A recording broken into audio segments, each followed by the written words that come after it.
Mi hermana reveló mi embarazo secreto en mi boda para arruinarme el día. Pero la sonrisa se le borró del rostro cuando, frente a todos, le pregunté dónde había estado ella el martes pasado. Todos, brindemos por el bebé que Emily ha estado escondiendo de su propio marido. Mi hermana Jessica sonrió triunfalmente ante el micrófono en nuestra recepción de boda, su voz resonando por el salón de la bodega. Ella nunca te dijo que ya tenía un hijo, Daniel. Nos ha estado mintiendo a todos.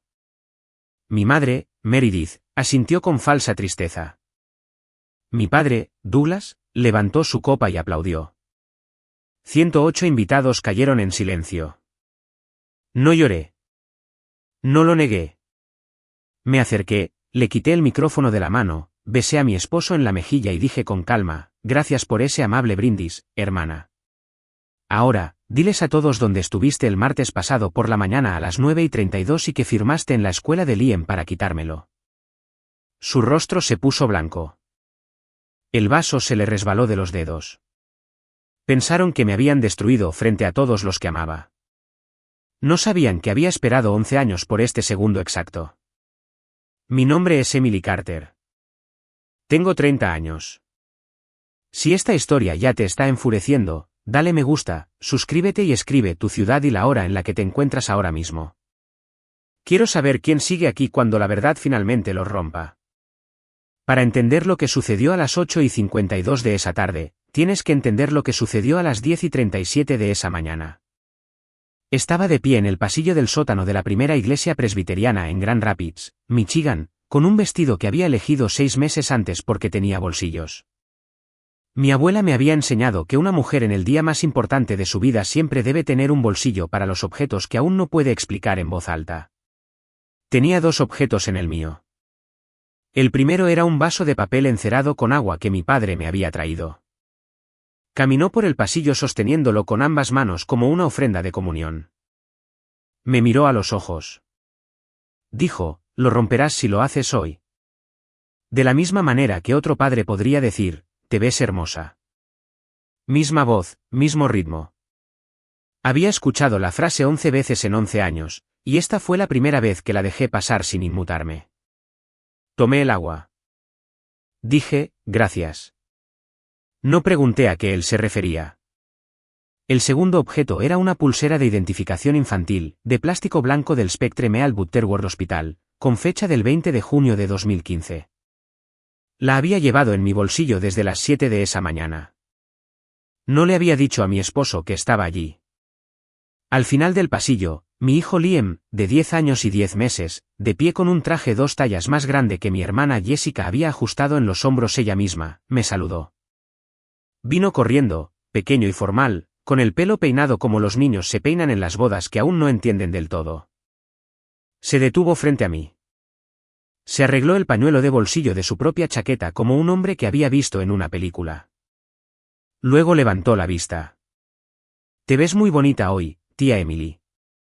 Esa fue la última vez que me llamó así frente a mis padres. No lo corregí. Asentí una vez y le pregunté si se iba a sentar en la mesa principal con nosotros. Dijo que no. Su mamá le había dicho que se sentara con ella en la mesa 1. Lo dijo como un niño dice algo que no quiere decir, pero sabe que debe hacerlo. Luego salió corriendo por el pasillo. Mi madre me alcanzó 2 minutos después. Llevaba un vestido azul marino. Sostenía una pequeña caja de pañuelos. Sonreía con la sonrisa que usaba en los recitales y los funerales. La misma sonrisa con la misma cantidad de presión detrás. Sara no estará aquí hoy, ¿verdad? Preguntó. No respondí. Preguntó de nuevo de otra manera. No invitaste a esa mujer, Sara, ¿verdad? No respondí. Preguntó una tercera vez, más suave, usando su voz de escuela dominical. Ella no planea pasarse después, ¿verdad? Le dije que Sara no estaría en la boda. No le dije que Sara había pasado toda la semana despejando su sábado por la tarde en caso de que la necesitara en una videollamada. Mi madre me apretó la caja de pañuelos en la mano como si me estuviera presionando el perdón antes de que yo hubiera hecho algo por lo que ser perdonada. ¿Se fue? La vi irse. Luego miré más allá de ella al otro lado del pasillo y vi a mi esposo, Daniel Peterson, observando a mi hermana desde 30 pies de distancia. No la estaba mirando como un cuñado mira a una cuñada. La estaba mirando como un ingeniero mira un puente en el que no confía. Se volvió hacia mí. Me tomó la mano. Dijo solo 2 palabras: después de esta noche. No explicó lo que quería decir. No pregunté. Quiero llevarte de regreso a una habitación en la que no he entrado desde 2015. Sala de partos, Spectre Meal Butterworth Hospital, 3:14 de la mañana, 20 de junio. Tenía 19 años y 3 meses. Había terminado mi primer año en la Grand Valley State University 12 días antes. Tenía un semestre libre aprobado para el otoño, pero le había dicho a la universidad que regresaría en agosto. Lo que no le había dicho a nadie era que aún no sabía cómo quién regresaría a ese campus. Mi hijo pesaba 6 libras y 14 onzas. Su pulsera decía Carter, bebé varón. No tenía nombre porque no se me había permitido elegir uno todavía. Mi madre había decidido que el nombre sería una conversación familiar, y las conversaciones familiares en nuestra casa solo ocurrían cuando ella estaba lista para tenerlas. Mi prima Ashley Davis estaba en la habitación. Tenía 21 años. Todavía vestía el uniforme de la clínica de fisioterapia donde estaba haciendo su práctica de posgrado. Había conducido 92 minutos desde Kalamazoo cuando la llamé a medianoche y le dije que el bebé venía más rápido de lo que las clases me habían dicho. Me tomó la mano. Fue la primera persona que dijo su peso en voz alta.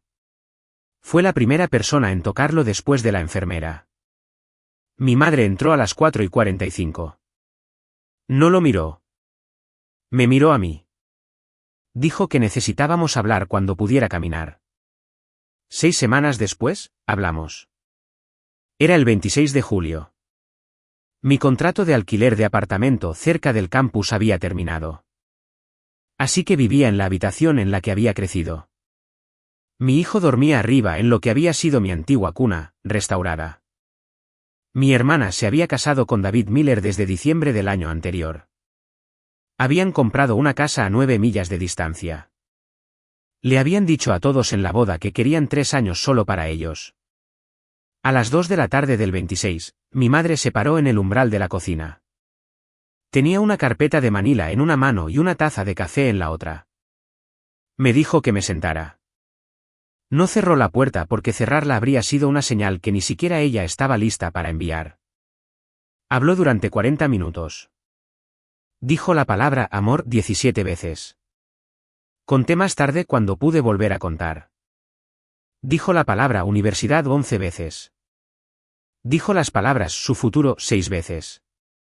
Dijo la palabra hijo una y solo una vez, y solo en una oración sobre el futuro de Jessica, no el mío. Nunca dijo su nombre. Dijo que una chica de 19 años sin esposo y un semestre atrasada en su segundo año no podía criar un bebé de una manera que no avergonzara a la familia, que no avergonzara a la iglesia, que no se avergonzara a sí misma cuando tuviera 30 años y estuviera casada y de pie en una fotografía de Navidad. Dijo que Jessica y David tenían un hogar real, una sala de estar real, un segundo dormitorio real con luz matutina real. Dijo, si lo amara, lo dejaría tener una familia real. Dijo, esto es lo que el amor parece. Lo dijo 3 veces. La tercera vez, firmé el papel que ella había redactado de su puño y letra en papel legal rayado. Sin notario, sin abogado, sin título en la parte superior, solo una página que decía que reconocía a Jessica y David como los cuidadores principales de Liam y que me remitiría a ellos en todas las decisiones sobre su crianza hasta nuevo aviso. Dobló el papel. Lo guardó en la carpeta. Se lo llevó de la casa. Lo oí llorar arriba. No subí. Temía que si lo levantaba, no podría volver a bajarlo. Esa noche, escribí en un cuaderno de composición azul que había comprado en Meyer por $1.19 la mañana después de su nacimiento. Ashley vio el cuaderno 2 semanas después. Era la única persona de la familia a la que mi madre no podía intimidar del todo. Leyó 3 páginas. Dijo, en el pasillo fuera de mi antigua habitación. Si alguna vez quieres una copia de lo que escribiste, tengo una. No la entendí. Pensé que quería decir que me ayudaría a recordar. Quería decir que me ayudaría a sobrevivir. 15 meses después, mi hijo aprendió a decir mamá en la cocina de Jessica. Lo dijo mientras ella hacía pasta. La señaló. Ella se giró. Sus ojos se encontraron con los míos al otro lado de la habitación. Ninguna de las dos dijo nada. Dejé la cuchara de madera que había estado sosteniendo.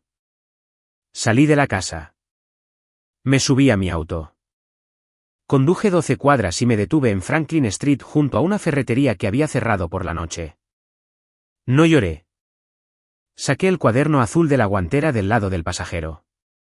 Escribí una frase: el silencio es lo que el amor parece. Luego volví a casa de mi hermana y le dije que la pasta casi estaba lista. Me tomó 11 años descubrir quién me había enseñado esa frase. Durante 11 años, me volví muy buena en no aparecer en el encuadre. Me volví buena en las fotografías familiares de Navidad donde me paraba en el borde exterior, mi mano descansando sobre el hombro de Liam porque se me permitía ser la tía cariñosa, no lo suficientemente cerca como para ser malinterpretada. Me volví buena en las fiestas de cumpleaños donde traía el regalo que había elegido porque era el regalo que él necesitaba y dejaba que mi hermana le pusiera su nombre. Me volví buena en las conferencias de padres y maestros a las que no asistía y en las obras de teatro escolares donde me sentaba en la tercera fila y mi hermana en la primera. Me volví buena en la cena dominical donde mi padre le preguntaba a mi hermana cómo estaba el niño usando la frase el niño y mi hermana le contaba una historia sobre el que yo había escuchado directamente de él 12 horas antes cuando lo recogía para la práctica de lectura. Estaba en jardín de infantes en el otoño de 2020. Tenía 5 años. Estaba emocionado con los pequeños lápices. En su formulario de contacto de emergencia, mi hermana escribió su nombre y el de David, y luego se detuvo. Y luego escribió mi nombre en el tercer espacio sin preguntarme primero. Más tarde, la secretaria de la escuela, una mujer llamada Susan Taylor, que había trabajado en la recepción de la primaria Woodlandry durante 22 años, me diría que esa fue la única razón por la que comenzó a prestar atención.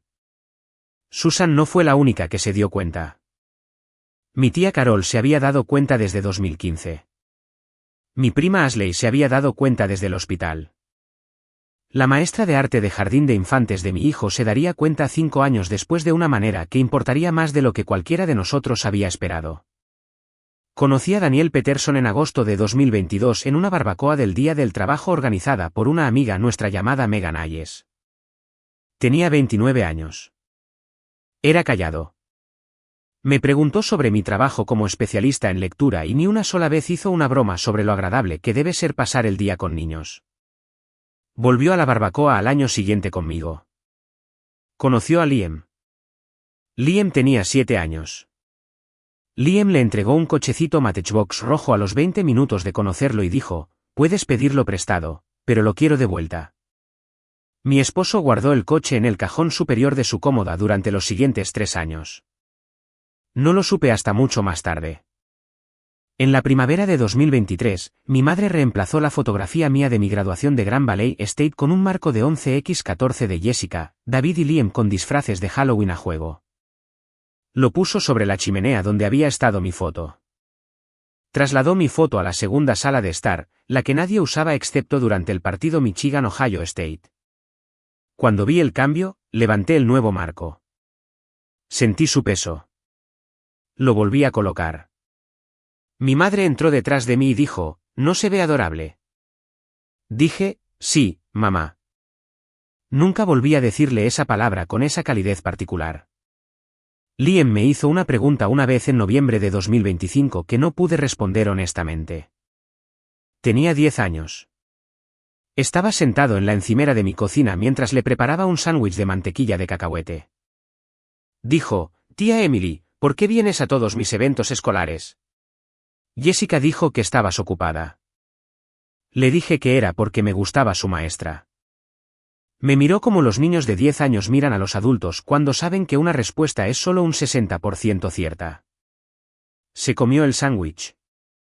No volvió a preguntar.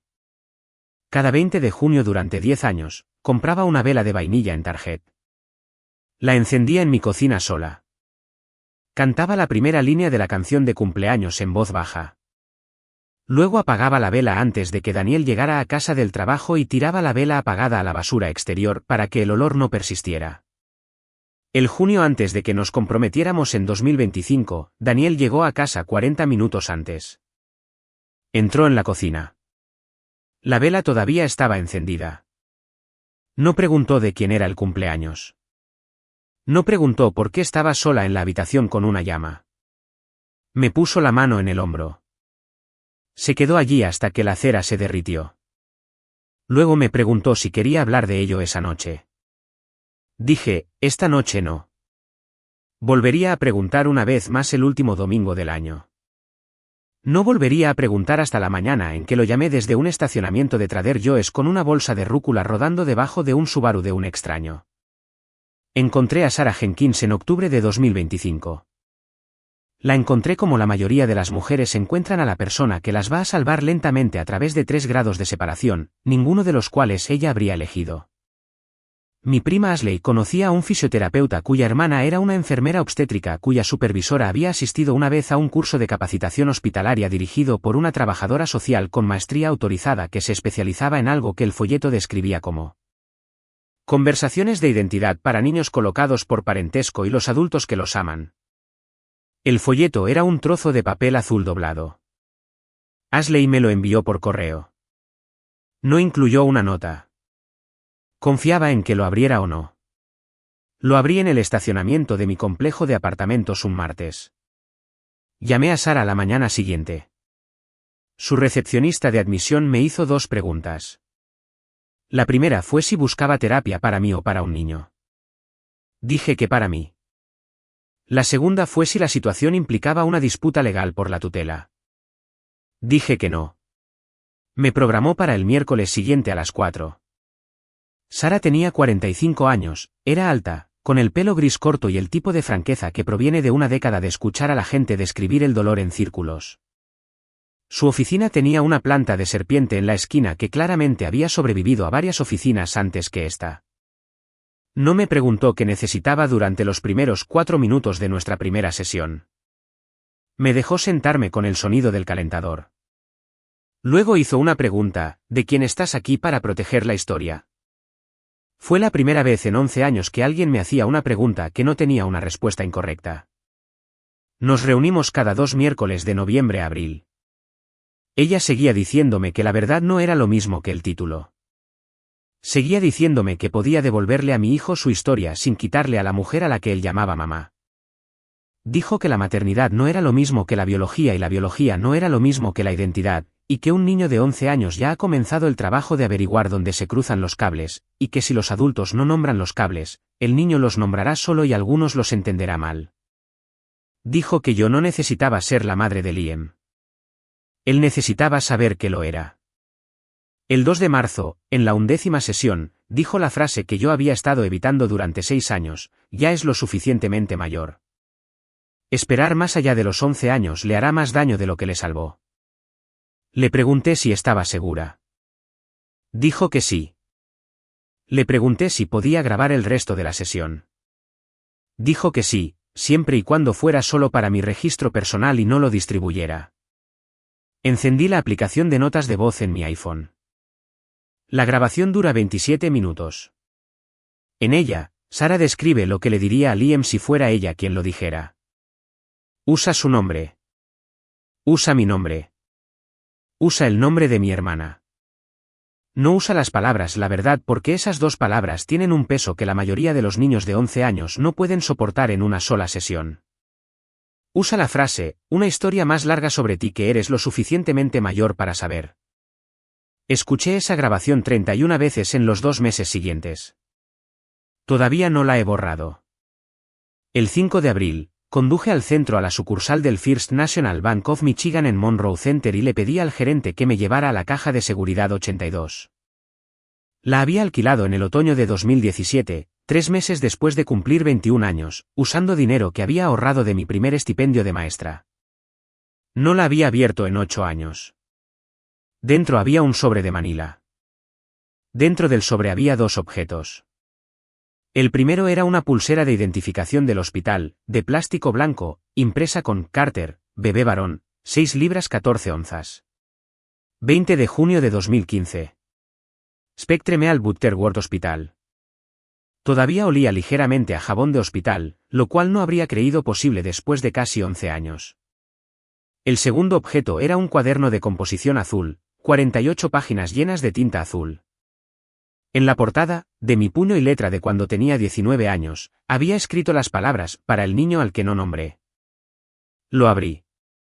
La página 1 todavía tenía un pequeño anillo de leche materna seca cerca de la esquina superior.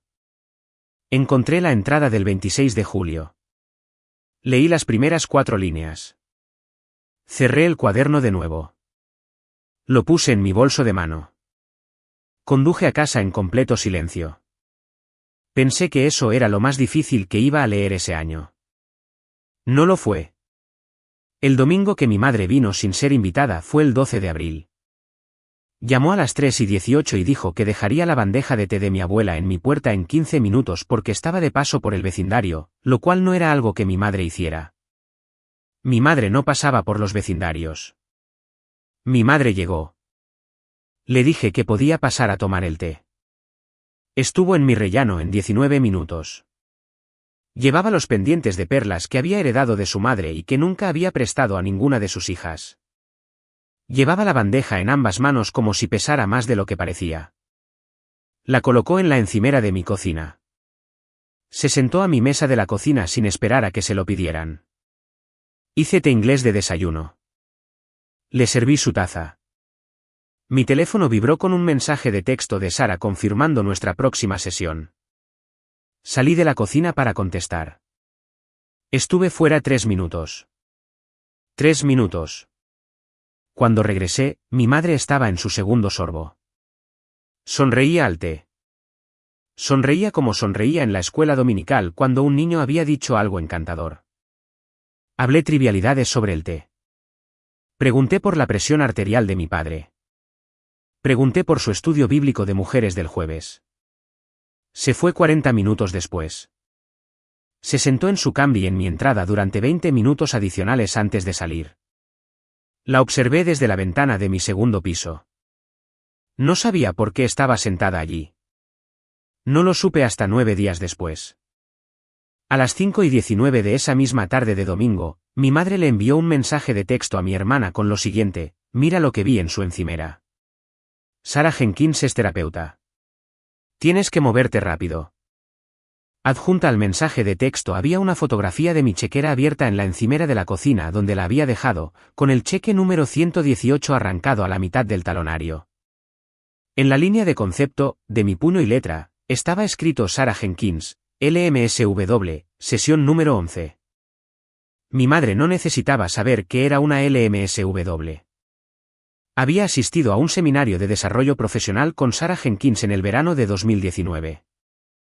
Mi madre no olvidaba los nombres de las mujeres con las que había estado en desacuerdo. 9 días después, el 19 de abril, en un brunch dominical en casa de mis padres, mi prima Ashley salió al banco de piedra del patio trasero para ver a mi tía Carol, que estaba preparando un plato de fresas. Mi hermana había dejado su iPhone en el banco. Pantalla hacia arriba, desbloqueado, abierto a iMessage. Mi prima se sentó.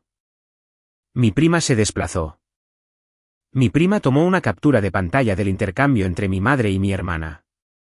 Mi prima regresó y terminó su mimosa. No me lo dijo hasta 24 horas después porque quería estar segura de lo que estaba viendo. Mientras ella se desplazaba, yo estaba en la despensa buscando la harina de almendras que mi madre me había prometido prestar. Oí la voz de mi padre a través de la puerta batiente de la cocina.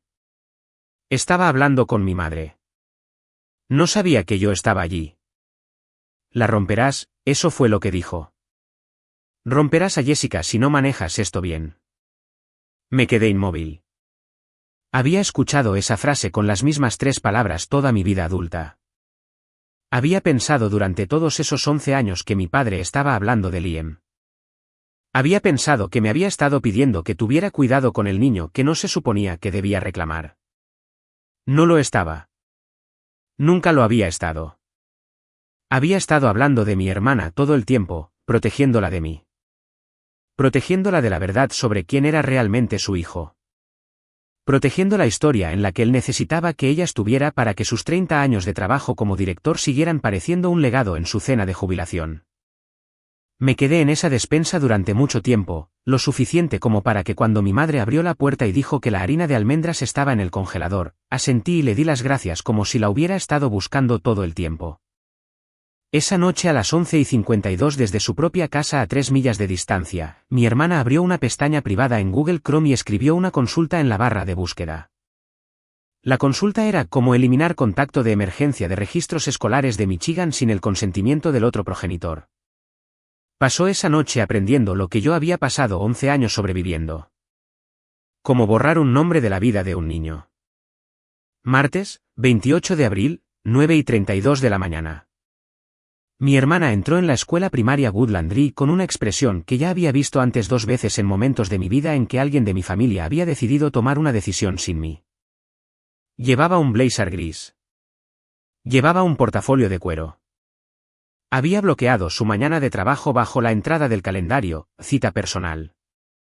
Le había dicho a mi cuñado David, que estaba en un avión de regreso a Bismarck 2 días antes para el último turno de su rotación, que iba a firmar unos papeles escolares rutinarios de fin de año. David no le había preguntado qué papeles. David nunca había tenido que preguntarle qué papeles. Confiaba en ella como yo había confiado en ella durante 2 décadas. En la recepción, pidió ver a Susan Taylor. Susan había estado en Woodland durante 22 años. Había procesado los formularios de contacto de emergencia de 3.000 niños. Tenía una nieta llamada como su madre. Sabía desde el otoño de 2020 que el tercer contacto de emergencia de Liam Miller era una mujer llamada Emily Carter, que venía a cada conferencia de padres y maestros y a cada feria del libro y a cada concierto de invierno y nunca se presentaba como otra cosa que no fuera la tía. Susan también sabía desde el otoño de 2020 que mi tía Carol Whitfield le había pedido, tomando café en un Panera en la calle 28, que vigilara a ese chico por mí. Su verdadera historia lo alcanzará algún día. Mi hermana se sentó en el escritorio de Susan. Colocó el portafolio en la superficie. Dijo, nada formal, solo algunas actualizaciones de papeleo. Susan había escuchado esa frase antes. Había procesado suficientes eliminaciones de contactos de emergencia en 22 años para saber cuando una mujer estaba haciendo algo sobre lo que luego mentiría. Mi hermana le dio 3 formularios. El primero era el formulario de contacto de emergencia de Liam. Usó un bolígrafo de fieltro negro para tachar mi nombre en el tercer espacio. No una línea, sino 2. De la forma en que se tacha algo cuando se quiere asegurar que nadie lo lea mal accidentalmente. El segundo era un formulario de inscripción para un campamento residencial cristiano llamado Campamento Norwin en Rhinelander, Wisconsin, 8 semanas, comenzando el lunes después de mi boda. $6,800 pagados con la tarjeta de débito que ella y David compartían. El tercero era un formulario de intención de transferencia para una escuela privada llamada Blackford Academy, a 40 minutos de mi apartamento para el próximo otoño. Susan la vio firmar los 3. No pudo detenerla. Mi hermana era en el papel la tutora legal de Liam en todo sentido que importaba a una secretaria escolar que no tenía un certificado de nacimiento frente a ella. Susan tomó los formularios. Los escaneó en el sistema de registros escolares. No imprimió segundas copias para entregar más tarde porque eso habría sido una violación del estatuto federal que había respetado durante 22 años. Dejó los formularios en el archivo donde pertenecían, pero recordó cada palabra que vio. Recordó porque recordar seguía siendo legal.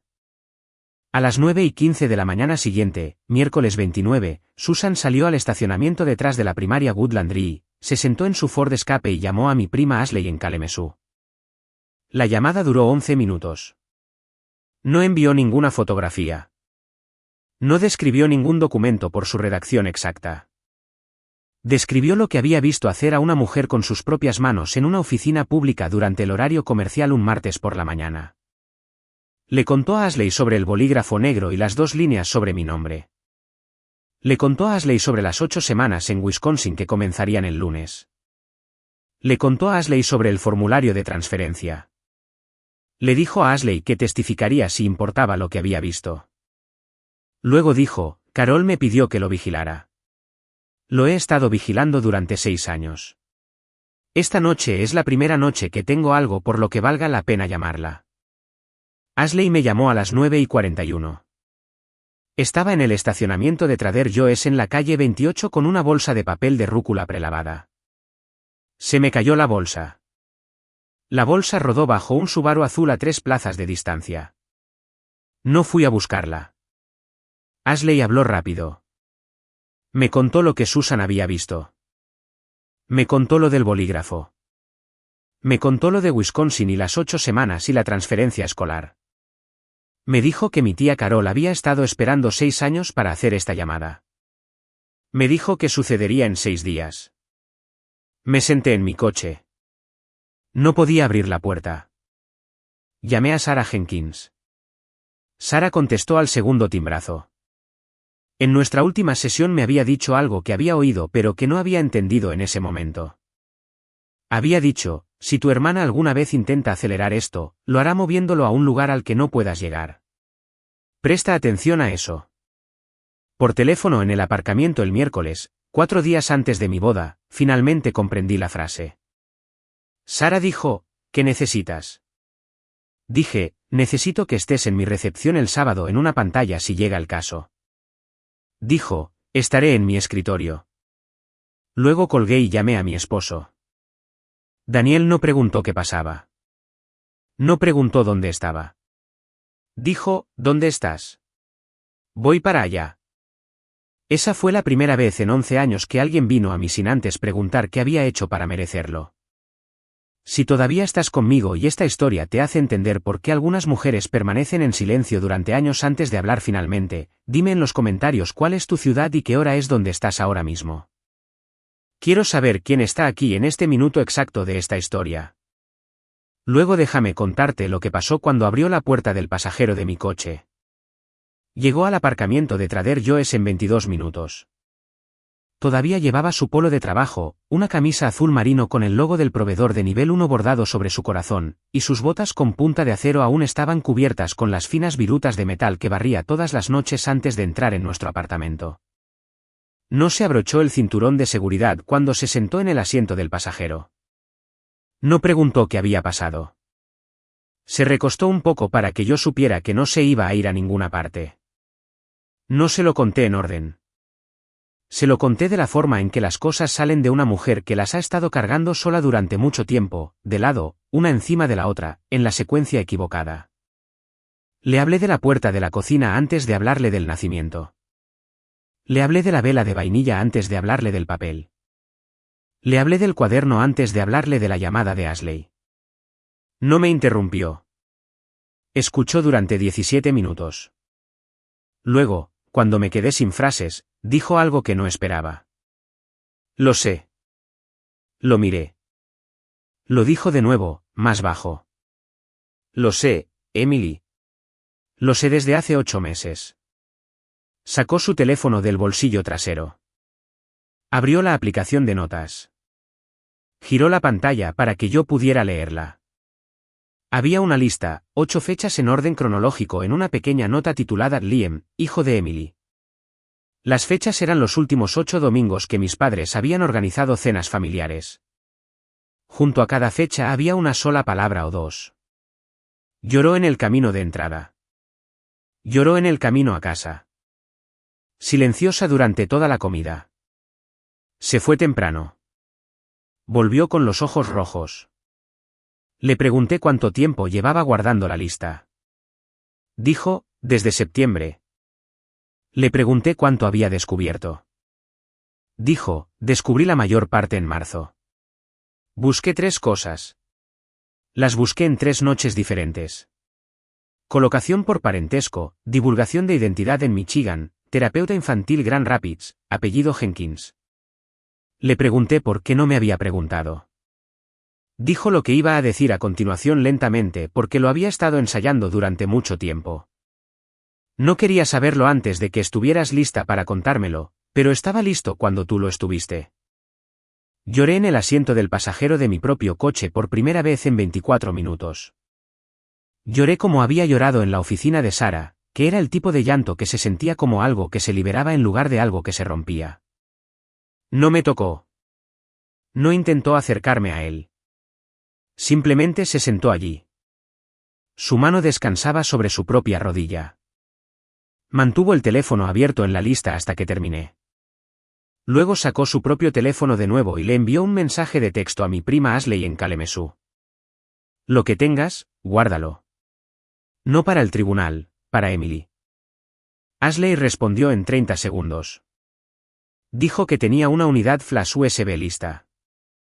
Dijo que la llevaría a la cena de ensayo la noche siguiente. Daniel me miró. Dijo, ¿la cena de ensayo? Tu madre nos espera en 1 hora y 40 minutos. No le demos una razón para que sepa que algo anda mal todavía. Alcanzó el asiento trasero. Recogió el cardigan azul que había dejado sobre mi bolso de mano. Me lo extendió. La casa de tu madre siempre está fría, dijo. Me lo puse. Me llevó a casa. Condujo todo el camino con la mano izquierda en el volante y la derecha apoyada con la palma hacia arriba en la consola central, donde yo podía tomarla si lo necesitaba. La tomé. Él no apretó al principio. Esperó hasta que sintió que mi propio agarre era firme. Luego entrelazó sus dedos con los míos. Él no lo sabía, pero acababa de darme la primera arma que se me había permitido llevar dentro de mi propia familia. No una orden judicial, no un abogado, no una amenaza. La forma de mi propio silencio en mis propios términos a partir de ahora. La cena de ensayo fue en Founders Brewing Company en Granville Avenue. 26 personas, largas mesas comunales, bombillas Edison, el olor a levadura de la sala de fermentación de al lado. Mi hermana llevaba seda color champán. Se reía de cosas que no eran graciosas. Así supe que todavía pensaba que iba a ganar. David Miller había volado a Detroit Metro esa mañana desde Bismarck. Había conducido las 2 horas y 40 minutos hasta Grand Rapids en un coche de alquiler. Estaba cansado. Llevaba un traje que le quedaba como los trajes les quedan a los hombres que en su mayoría usaban chaquetas de trabajo. Liam se sentó entre él y yo. Liam pidió macarrones con queso. Liam pidió pepinillos extra a un lado. En algún momento entre el plato principal y el postre, David se inclinó sobre Liam y le pidió a mi esposo que fuera a ver algo en el área del bar. No fue una pregunta. Era el tipo de cosas que dicen los hombres que se conocen desde hace 2 años cuando uno de ellos necesita decir algo en voz alta que no puede decir en una mesa. Mi esposo lo siguió. No escuché la conversación. Mi esposo me diría la redacción exacta más tarde. David había dicho, si Jessica se pone aterradora mañana, lleva a Emily a casa. Yo me encargo de Liam. Mi esposo no había entendido la frase en ese momento. Había asentido de todos modos. David también había estado notando cosas. Alrededor de la mesa, mi madre se levantó. Sostenía un pequeño regalo rectangular envuelto en papel blanco. Había estado envolviendo regalos en el mismo papel blanco durante 30 años. Cada regalo que me había hecho había salido de ese mismo rollo. Caminó alrededor de la mesa. Se detuvo en mi silla. Dijo que quería darme algo antes de la boda. Dijo que era algo pequeño para el futuro. Abrí el papel. Dentro había un marco de caoba de 8x10. Dentro del marco había una fotografía de Jessica, David y Liam de Halloween de 2024. Liam tenía 7 años. Llevaba un disfraz de dinosaurio. Jessica sonreía. David hacía una mueca. Dije, gracias. No lloré. Coloqué el marco con cuidado sobre el mantel junto a mi vaso de agua. No lo puse de pie. Mi prima Ashley estaba sentada directamente frente a mí. No miró el marco. Me miró a mí. Luego miró el marco. Mi hermana se inclinó desde 2 asientos más allá. Usó la voz que usaba cuando se preparaba para describir a alguien como inestable. Dijo, ¿has estado durmiendo bien? Dije, mejor que en años. No tuvo una respuesta. Llegó el postre. Pequeñas tartas de caramelo salado con un hilo de oro encima. Mientras cortaba el mío, Ashley me pasó algo por debajo de la mesa. Era una pequeña unidad flash USB Kingston negra. Su mano estaba fría. Había estado sosteniendo la unidad contra su agua helada durante 20 minutos para que no sintiera ningún calor cuando cambiara de manos. Susurró: Carol tiene los originales en una caja ignífuga. Quiere que lo sepas. Asentí. En el otro extremo de la mesa, Liam había sacado un bolígrafo grande del bolsillo de David y había empezado a dibujar en la servilleta de papel debajo de su vaso de agua. Dibujó un pajarito, 2 líneas para un pico, una línea curva para un ala. Debajo del pájaro, escribió con la cuidadosa letra de un alumno de 5º grado: para tía Emily porque hoy sonrió con los ojos. Dobló la servilleta. Caminó alrededor de la mesa. Me la entregó. Me besó la parte superior de la cabeza. Volvió. No pude hablar. Asentí. Nos fuimos a casa. Daniel condujo. Me senté en el asiento del pasajero con la unidad USB en mi mano izquierda cerrada y la servilleta doblada en mi mano derecha cerrada. En casa, abrí el cajón de la consola de la entrada. Puse el marco de caoba dentro. No lo tiré. No necesitaba hacerlo. Me ocuparía de ello más tarde. Luego caminé a la cocina. Abrí la puerta del refrigerador. La cerré porque no había nada que necesitara dentro. Me di la vuelta. Miré la parte delantera del refrigerador, que no había tenido nada durante 11 años porque nunca había tenido un dibujo de un niño para exhibir. Puse la servilleta doblada en el refrigerador en el centro a la altura de los ojos de Liam. La fijé en su lugar con un imán del Museo Público de Grand Rapids. Aún no lo sabía, pero esa fue la última noche en que mi refrigerador guardaría una mentira. La recepción fue en Riverstone Vineyards, un lugar estilo granero a 30 minutos al sur de Grand Rapids en una extensión de antiguos pastos lecheros que había sido convertida una década antes cuando el mercado de bodas superó al mercado de la leche. 108 invitados, velas de vainilla en cada mesa. Yo había elegido el aroma. Una pista de baile de mármol entre la mesa principal y el bar. Un micrófono de pie con brazo cerca de la mesa del DJ y un segundo inalámbrico que el MC pasaba para los brindis familiares. Mi prima Ashley estaba sentada en la mesa 9 junto a mi tía Carol. Susan Taylor estaba sentada en la mesa 14 por invitación de mi tía Carol, listada en la lista de invitados como amiga de la familia. El iPhone de mi prima estaba en su bolso de mano. Sarah Jenkins estaba en ese momento sentada en su escritorio de oficina con la aplicación FaceTime ya abierta y el nombre de mi prima en la parte superior de su lista de contactos. A las 8:52 de la noche, mi hermana se levantó. No esperó a que el MC le entregara el micrófono inalámbrico. Caminó alrededor de la mesa principal, le quitó el micrófono directamente de la mano sin mirarlo, golpeó el costado de su copa de champán una vez con una cuchara y se volvió hacia la sala. Sonrió. Todos, brindemos por el bebé que Emily ha estado escondiendo de su propio marido. Las palabras salieron por el micrófono tal como las había ensayado. Y la sala hizo lo que hacen las salas cuando una mujer con un micrófono dice una frase así en una boda. Dejó de moverse. Cada tenedor se detuvo. Cada conversación se acortó una palabra y no terminó. Ella siguió. Ella nunca te dijo que ya tenía un hijo, Daniel. Nos ha estado mintiendo a todos. Mi madre en la mesa principal dobló su servilleta. Había estado doblando servilletas así durante 40 años. Era el mismo pliegue que usaba en Acción de Gracias. Mi padre, sentado a su derecha, levantó su copa de champán hacia mi hermana y aplaudió 2 veces. La sala permaneció en silencio durante la duración de una respiración lenta. Pero mi esposo no permaneció en silencio. Mi esposo no reaccionó en absoluto. Mi esposo, sentado a mi izquierda, mantuvo sus ojos en mi hermana con la misma expresión exacta que había tenido en el pasillo del sótano a las 10:37 de esa mañana. La expresión no cambió. Mi prima lo vio. Mi tía lo vio. Otros 2 invitados cerca de la mesa principal lo vieron. Mi hermana estaba demasiado metida en la forma de su propia cara para verlo. Había ensayado su brindis. No había ensayado la cara de mi esposo. La dejé terminar. Luego me levanté. No me alisé el vestido. No me aclaré la garganta. Besé a mi esposo en la mejilla. Caminé hacia mi hermana.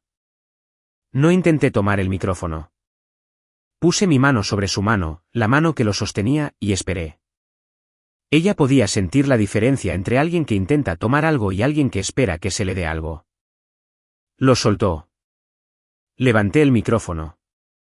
Me volví hacia la sala. Gracias por ese amable brindis, hermana. Dejé pasar 2 segundos. Ahora, diles a todos dónde estuviste el martes pasado por la mañana a las 9:32. 2 segundos más. Y que firmaste en la escuela de Liam para quitármelo. Su rostro no se puso blanco por etapas. Se puso blanco de golpe, como lo hace la piel cuando ha mantenido una forma durante demasiado tiempo. La copa de champán se le resbaló de los dedos. Cayó a la pista de baile de mármol. No se rompió. El tallo se agrietó. El sonido fue un pequeño chasquido seco que se extendió por el salón. No respondió. Lo intentó. Abrió la boca. Dijo, ella está delirando. He criado a Liam desde que tenía 6 semanas. Miró a mi madre. Dijo, pregúntale a mi madre. Pregúntale a mi padre. ¿Liam es mi hijo? Mi madre se levantó para apoyarla. No se levantó del todo porque, mientras se ponía de pie, rodeé a mi hermana y coloqué una carpeta de manila en la mesa principal frente a mi madre. No la abrí para la sala. La abrí para ella, solo para ella. Dentro de la carpeta había 3 elementos. El primero era una captura de pantalla impresa de un mensaje enviado el 12 de abril a las 5:19 de la tarde desde el número de teléfono de mi madre al de mi hermana. Mira lo que vi en su encimera. Sarah Jenkins es terapeuta. Tienes que moverte rápido. El segundo era una fotografía impresa de mi chequera tomada de la propia galería de mi madre. El tercero era una fotocopia de una página fechada el 26 de julio de 2015 de mi puño y letra en papel de cuaderno rayado. Mi madre leyó el primer elemento. Lo leyó durante 6 segundos. Luego leyó el segundo. Luego leyó el tercero. Se volvió a sentar. No se levantó más en toda la noche. El micrófono seguía en mi mano. Mi hermana seguía de pie. Me volví hacia la sala. No levanté la voz. No necesito mostrarle a nadie papeles esta noche. No necesito hacerlo. Miré la mesa 14. Susan, ¿le dirías a todos lo que viste el martes por la mañana? Susan Taylor se puso de pie. Tenía 55 años. Llevaba un cardigan con pequeñas flores bordadas. No sostenía un trozo de papel. No lo necesitaba. Usó la voz que había usado en la primaria Woodlandry durante 22 años, la misma voz que usaba para los anuncios matutinos por el intercomunicador. Mi nombre es Susan Taylor. He sido la secretaria de recepción en la primaria Woodlandry durante 22 años. El martes por la mañana, 28 de abril, entre las 9:32 y las 11:14. Vi a Jessica Miller tachar el nombre de Emily Carter de la lista de contactos de emergencia de Liam con un bolígrafo negro 2 veces, uno al lado del otro. Luego inscribió a Liam en un campamento cristiano residencial de 8 semanas en Wisconsin que comienza este próximo lunes. Luego presentó un formulario de intención de transferencia para trasladarlo a una escuela privada para el otoño. Estas 3 acciones le tomaron 1 hora y 42 minutos. No consultó al padrastro de Liam. Yo estaba observando. Testificaría sobre lo que vi. Eso es todo lo que tengo que decir. Se sentó. No añadió nada más. Fue entonces cuando la sala comprendió. Mi prima Ashley se levantó a continuación. Sostenía una pequeña pila de 3 páginas fotocopiadas, suavizadas por el tiempo. No levantó las páginas. Leyó una entrada. 41 palabras.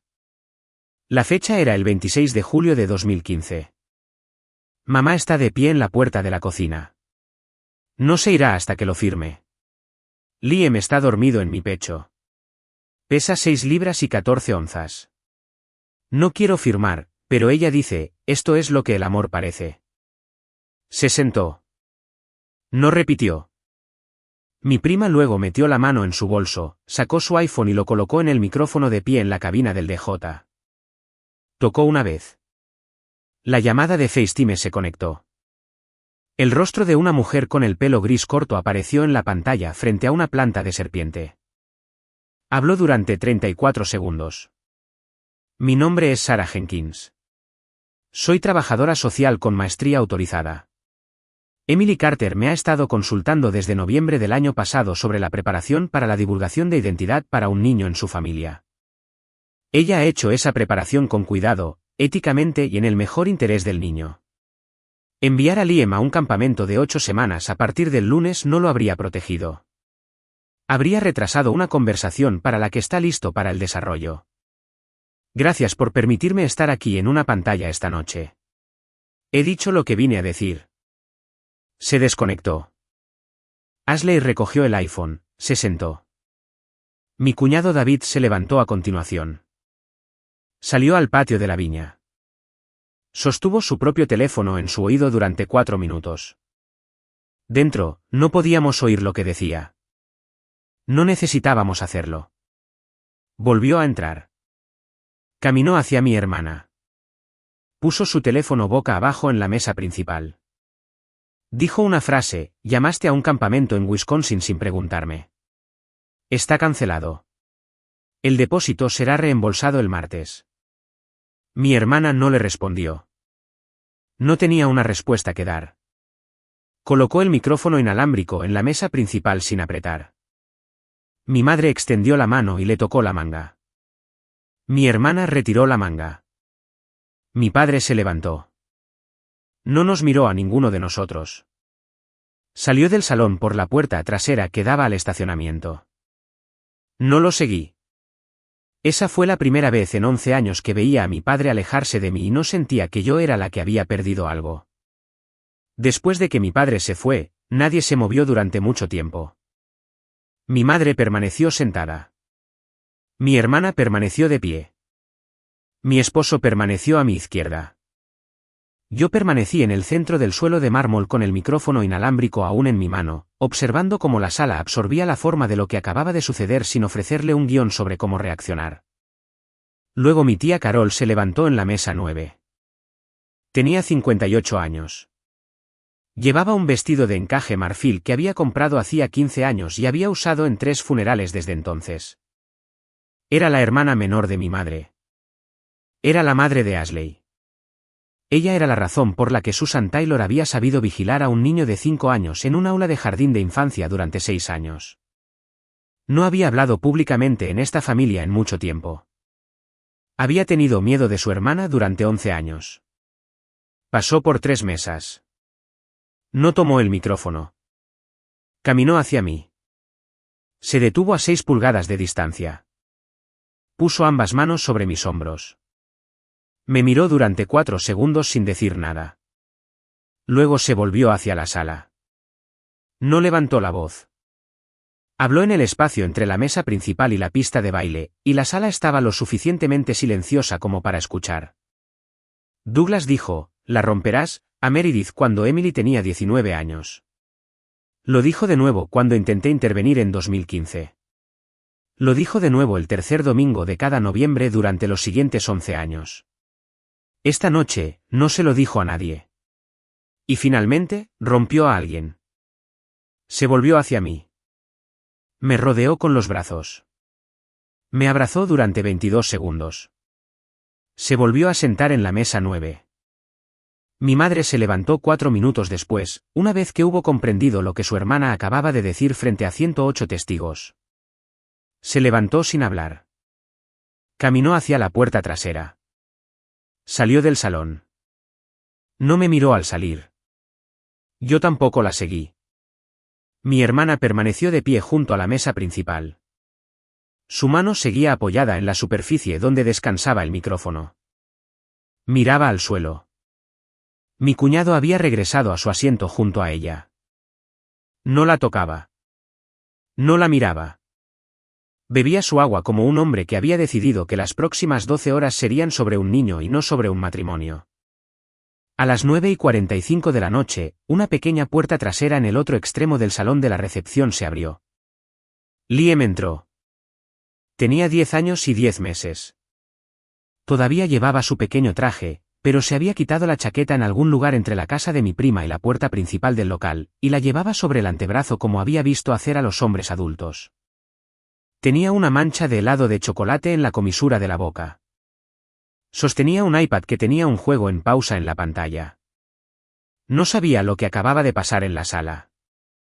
No lo sabía porque mi prima lo había llevado a su casa a las 8:30 de la noche a tomar helado en Rocket Fish en Wealthy Street y había programado su regreso a la recepción exactamente para que no estuviera en el edificio a las 8:52.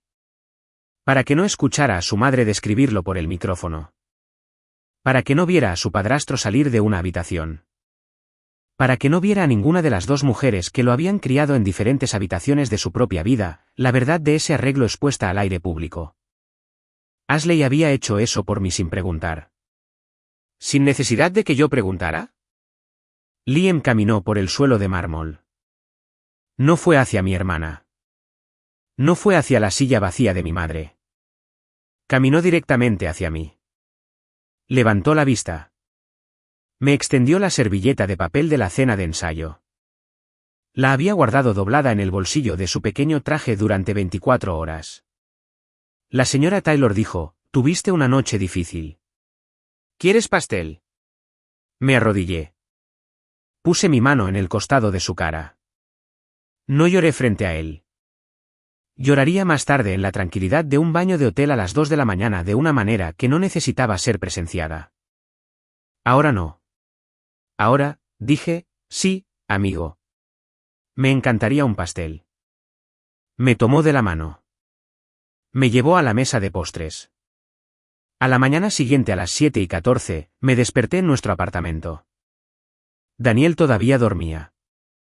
La ventana del lado este de la cocina dejaba entrar la luz amarilla específica de una mañana de mayo después de una lluvia. No quería molestarlo todavía. Hice café, prensa francesa, Bodum. Dejé que los pozos florecieran durante 4 minutos antes de presionar el émbolo como él me había enseñado. Luego hice algo que no había hecho en 11 años. Abrí el cajón de la cocina donde había puesto el marco de fotos de caoba la noche del ensayo. Lo saqué. Lo puse boca arriba en la encimera de la cocina. Junto a él, coloqué el cuaderno de composición azul. Junto al cuaderno, coloqué la pulsera de plástico blanco del hospital. Junto a la pulsera, coloqué mi anillo de bodas porque me lo había quitado para lavarme las manos y aún no me lo había vuelto a poner. 4 objetos, la misma encimera, la misma luz matutina. Durante 11 años, había guardado esos objetos en 4 habitaciones diferentes de mi vida. Los puse juntos y no sentí que estuviera traicionando a ninguno de ellos. A las 8:22, mi hermana llamó a la puerta de mi apartamento. No llevaba el vestido de ayer. Llevaba unos pantalones deportivos grises y una sudadera con capucha de la Universidad Estatal de Michigan que tenía desde la universidad. Tenía los ojos hinchados. No llevaba flores. No llevaba una nota. No había venido a disculparse como nuestra madre le había enseñado a disculparse, que era con un objeto. Había venido con nada más que ella misma, lo cual fue, como entendí más tarde, la primera cosa honesta que había hecho en mucho tiempo. Se sentó a mi mesa de la cocina. Miró los 4 objetos en la encimera durante el tiempo de una lenta exhalación. No tocó ninguno de ellos. Le serví una taza de café. Se la puse delante. No bebió. Permaneció en silencio durante 4 minutos. La dejé en silencio. Luego dijo la frase que había venido a decir, no sé cómo ser su tía. Miraba el cuaderno cuando lo dijo. No me miraba a mí. Dije la frase que había preparado antes de que ella tocara el timbre, aprenderás, eso es lo que hice yo.